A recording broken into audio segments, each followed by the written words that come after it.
Well, we can now talk to our guest. I can't quite remember which studio he is, Patrick Minford. Can you hear us now? You're in Cardiff. Patrick Minford. I can, Joe, yes. Your report today says unskilled immigrants cost £6.6 billion a year. But this is based on families of 4 with a stay-at-home mother. Do you know many families of 4 unskilled migrants with stay-at-home mums in the UK? Well, it's an illustrative figure, really. The basic point is that it costs about best part of 30,000 for that particular family type. If an unskilled worker brings in a mother, the rest of the family, and it's got 2 kids and a mother, it's 30 grand. Of course, it can be different, it can be less, it can be more.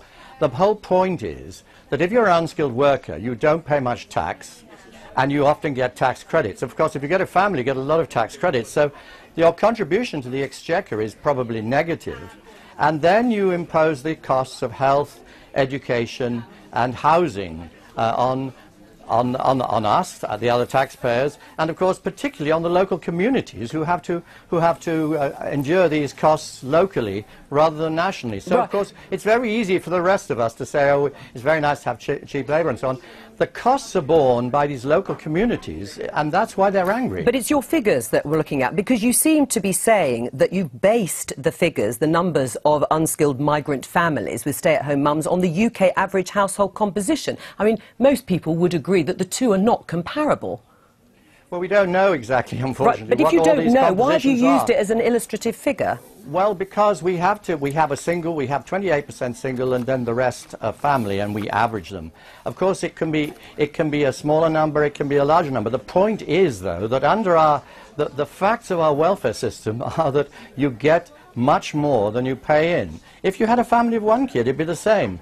If you have, a family of if you only have one and a non-working mother, you get tax credits. Right. Unfortunately, that's the point, the facts of our welfare system. The basic point, Joe, is that if you have a welfare system, you act as a magnet for unskilled workers if you also have a high level of employment, full employment, and an economy that's doing well when the rest of Europe's doing badly. All right, well, let's look at those figures again, because you're then assuming that 3/4 of farm workers, labourers, care helpers who come here come with their partner and 2 children, or that individual unskilled migrants who are usually young and fairly fit cost the NHS £2,120 a year. Are you really saying that those people cost our health service that much money every year?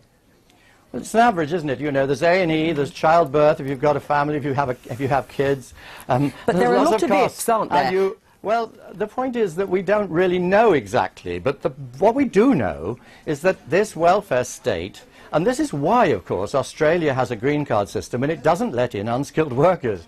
Or if they do let in unskilled workers, they don't let them in with dependents because they cost so much to the welfare state. This is the fundamental point. And that's why, of course, we could get lots and lots of unskilled workers. And there's a further point that they put a depressive effect on the local wage in the local economy, right, which again is a factor which again is a factor that's very unpopular, naturally, with the people in those areas. All right. And so you've got a package here that is damaging to poor people and is not damaging to richer people and those with privilege. Right, well let's get your response, Carolyn Fairbairn, because one of the things Patrick Minford's saying is that actually they aren't paying in as much as they are taking out, whereas the overall contribution to the country from EU migrants, certainly according to a lot of the studies done, certainly in taxes paid, is greater than the amount they take out. I have to say, where I agree with Patrick is, there are local issues, and we accept that.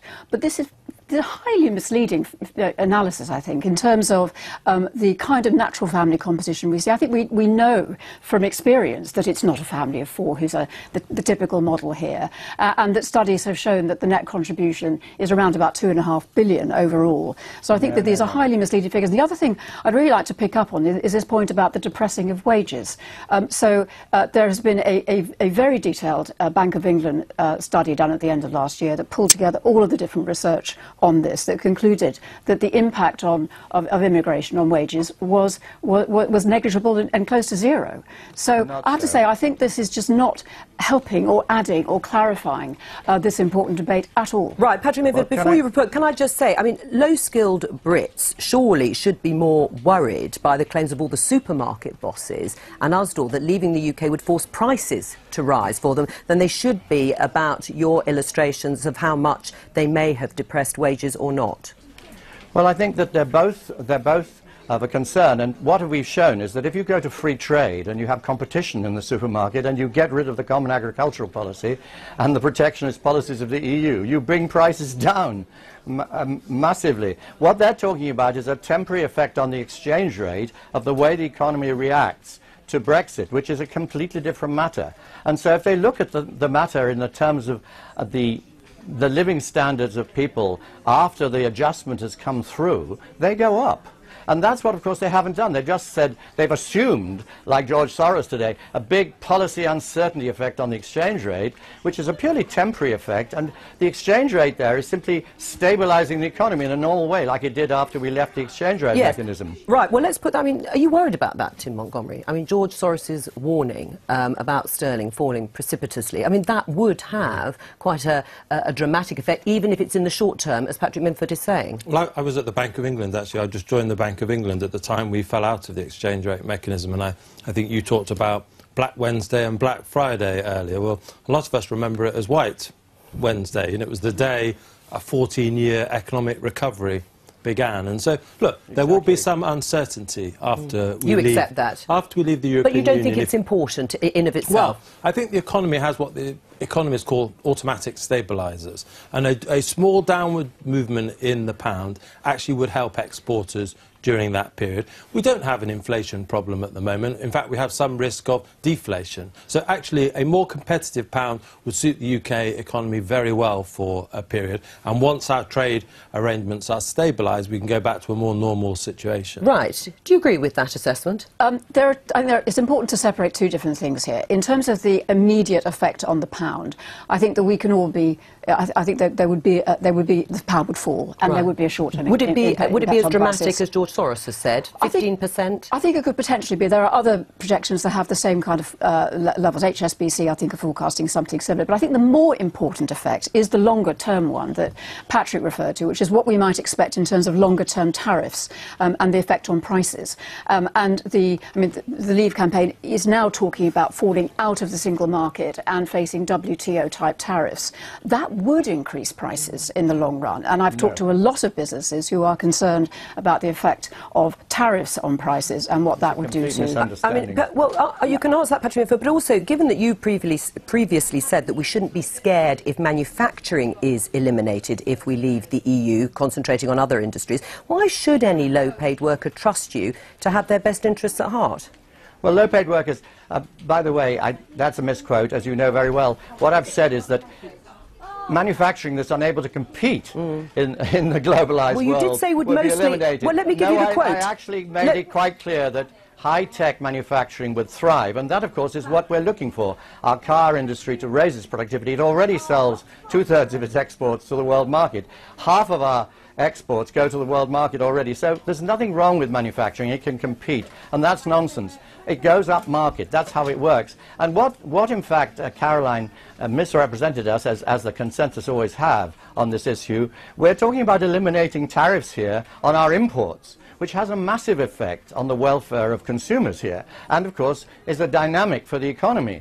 And as for those tariffs on our exports that the EU may or may not slap on, of course we're going to do a trade deal with them on things like cars, because they won't like the effect of free trade on their car exports to us. So we'll do that. We'll do these trade deals. This is all nonsense. Right. What we're going to get is a competitive economy, and manufacturers who are worth their salt will welcome the competition to raise their game. Well, let me just go back to the quote, since you said that we'd misquoted you. You did say, over time, if we left the EU, it seems likely that we would mostly eliminate manufacturing, leaving mainly industries such as design, marketing and high-tech. Yes, I'm just clarifying. Perfectly clear. And this shouldn't scare us. Yes, I'm sorry, but I made it perfectly clear, if you read more than one sentence, that the high-tech was accepted and that the way in which manufacturing adjusts is through going up value. That's Fine. how the CBI has. That's how the CBI's members have adjusted. That's how the car industry is a world beater in world markets. You know, you're talking in a very negative and sort of narrow-minded way. I was trying to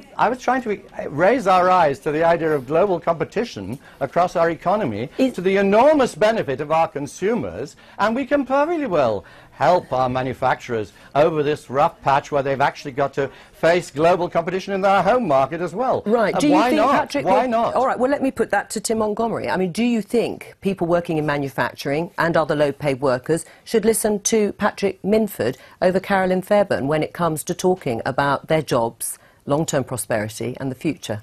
I think they should listen to everybody, and they should also listen to... That's very diplomatic. They should also listen to James Dyston, you know, one of Britain's most successful ever inventors, or Anthony Bamford, head of JCB, you know, Europe's largest construction manufacturer. But there aren't many big businesses, are there, backing the Leave card? Lots of businesses, lots of small businesses. No, big businesses do very well out of the EU, partly because of the cheap labour and the regulatory regime that the EU offers them. Small businesses who don't trade with the EU still have to put up with a lot of the EU regulation. Is that the case, Carolyn, the small businesses? Let me just answer that and then you can come up. I think this is just really not true. We have many small members and they also want to stay the majority. And one of the reasons is that a lot of the regulation you talk about is actually product standardisation. So, you know, talk about it, we have a cheese manufacturer in Somerset who really benefits from the standardisation of cheese standards and packaging and so on. Many, many companies like that.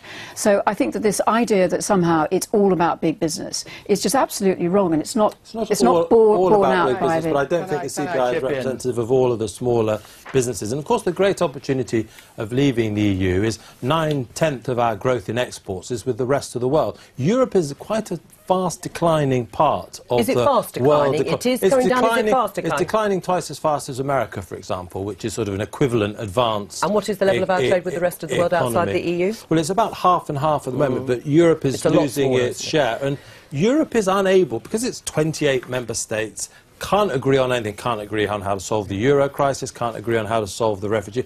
It also can't agree trade agreements with China or other parts of the fast-growing world. On our own, able to move in a nimble way, we can sign those agreements with the emerging world. Patrick Minford in Cardiff, as I remembered. Thank you very much for joining us.